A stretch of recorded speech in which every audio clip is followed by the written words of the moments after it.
Welcome to this video on the human gut microbiota. In this series, we will be focusing on the known facts of this group of microorganisms. So to begin off, what is the human gut microbiota?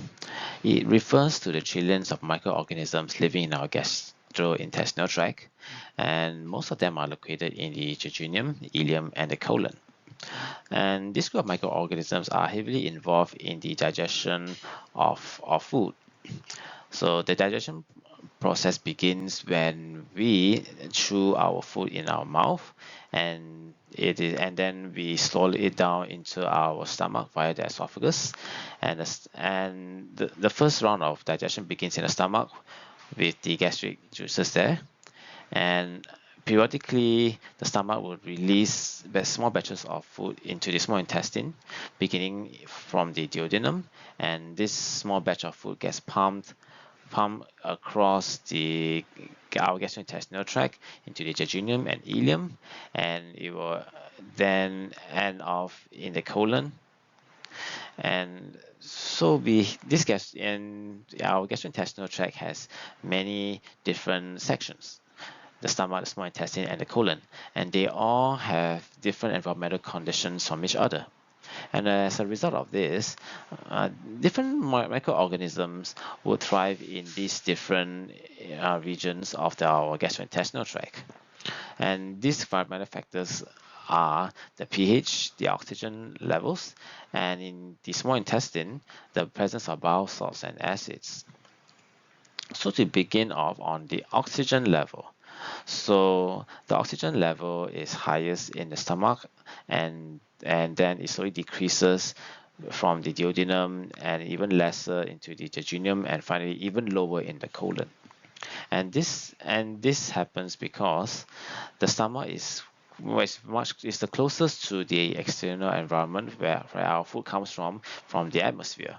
And as it goes further down from the small intestine and down into the colon, it is much further away from the external environment, and hence the colon will end up having almost close to no oxygen in it. And in terms of pH, the stomach has a very low pH compared to the small intestines and the colon, because in the stomach there is a hydrochloric acid in the gastric juices, which serves to kill off most microorganisms from our food in the first round of digestion.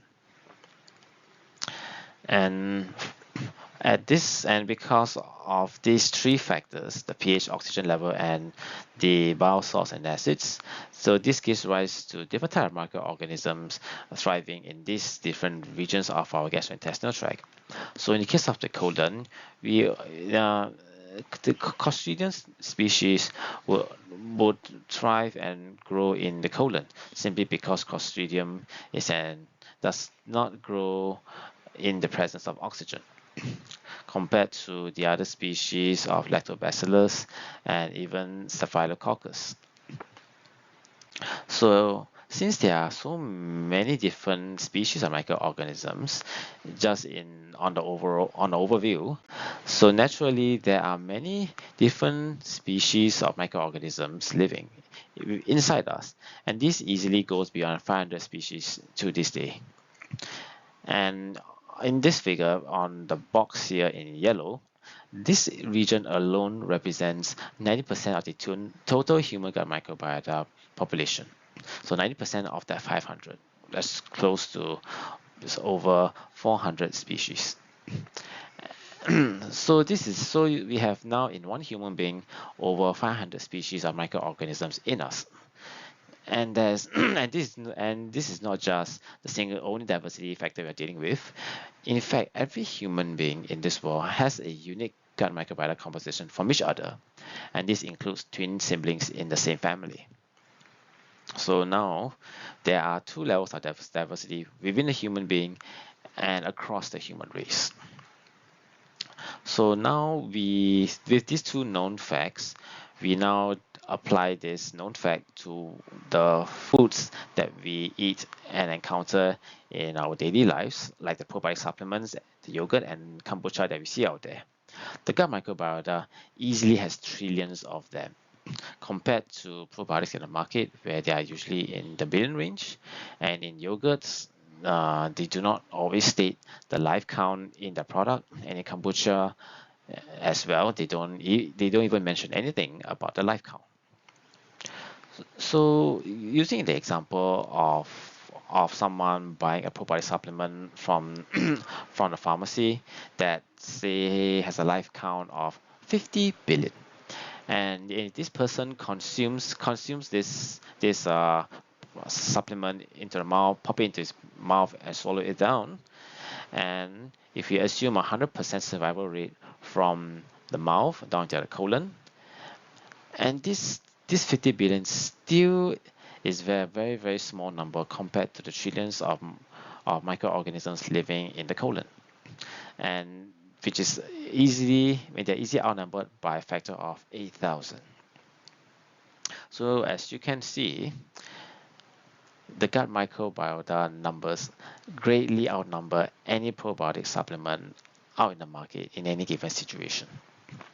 And not just that, even if they do survive 100% rate, the gut microbiota would recognize them as foreign entities, and they will exert colonization resistant forces within their ability to stop these foreign entities from proliferating, because they see it as competition to themselves, the gut microbiota, for nutrients and even space to grow in. So just by knowing this life count figure, it is at best half truth to know that high life count alone is enough to give you health benefit when you consume a probiotic supplement. Life count is just one of the many factors that you need to consider. And not just that, we also have to consider the diversity as well. So in the gut microbiota, now till year 2021, we have documented over 1,000 unique species of microorganisms living in our gastrointestinal tract. And compared to a probiotic supplement, it typically ranges from a single strain, single species, to even 10 or even 20 species, depending on what you buy out there. And in yogurt, it's commonly written on the label that there are 1 to 3 unique species of microorganisms in it. And in kombucha, they usually state undefined, or they just don't tell you what is inside altogether. So you can imagine now you have 1,000 unique microorganisms, each possessing a unique ability to do one unique activity, and multiply that by 1,000, and then you compare that to a probiotic supplement that contains 10 unique species. So naturally, the spectrum of activity of the gut microbiota is much higher than any probiotic supplement out there. And this is all due to the high species diversity of the human gut microbiota. So when you consume a probiotic supplement, do take note that they can at their very best fill the gaps of activities that the resident gut microbiota cannot do.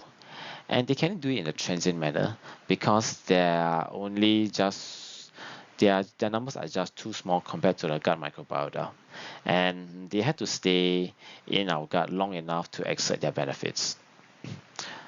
So this is on knowing the high diversity and of our gut microbiota. And not just that, the gut microbiota definitely needs some form of sustenance to stay alive and proliferate within our bodies. So the gut microbiota lives on the dietary fibers from our diets. And in the case of probiotic supplements, this would really depend on the species present in the product that you consume. And for yogurt, it's typically dairy or plant-based milk, and for kombucha, it's usually tea leaves. So, as such, as you can guess by at this moment, the gut microbiota live off on the foods that we eat. And if our diet does not contain the right nutrient balance, it will definitely alter the intestinal environment which our gut microbiota grows in. And if the environment conditions remain unfavorable for a long period of time, you can expect the diversity of our gut microbiota to decrease. And this is not good for our health. So so when you hear that diet is very important to overall human health, there's definitely some truth in it, because the highly diverse gut microbiota community inside us requires a wide pool of nutrients to support the growth inside us. And it's very understood, because they need nutrients to survive and proliferate. So in summary, you now know that the gut microbiota in humans are truly diverse in composition, and they exist in very high numbers. And they are indeed a very complicated ecosystem within our human bodies. And and just knowing these facts here already would bring up to many questions that you might ask yourself. Why are there so many microorganisms living inside us? What are they doing? And how does their activity affect our health? And how can any disruptions to their diversity and numbers give rise to disease? And what can influence the gut microbiota composition within us? And it also raises the question of probiotic supplements. And if you're consuming probiotic supplements out there, it is definitely good to know what they are, and know how to choose the right one, and make the right decision to buy the correct one for yourself. So as now I come to the end of this video, and I hope this would be of great value to you.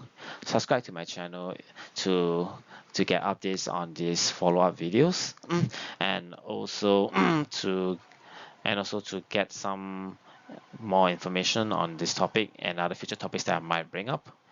And lastly, if you know anyone who will benefit from the content of this video, I invite you to share this link to your friends or to people whom you know.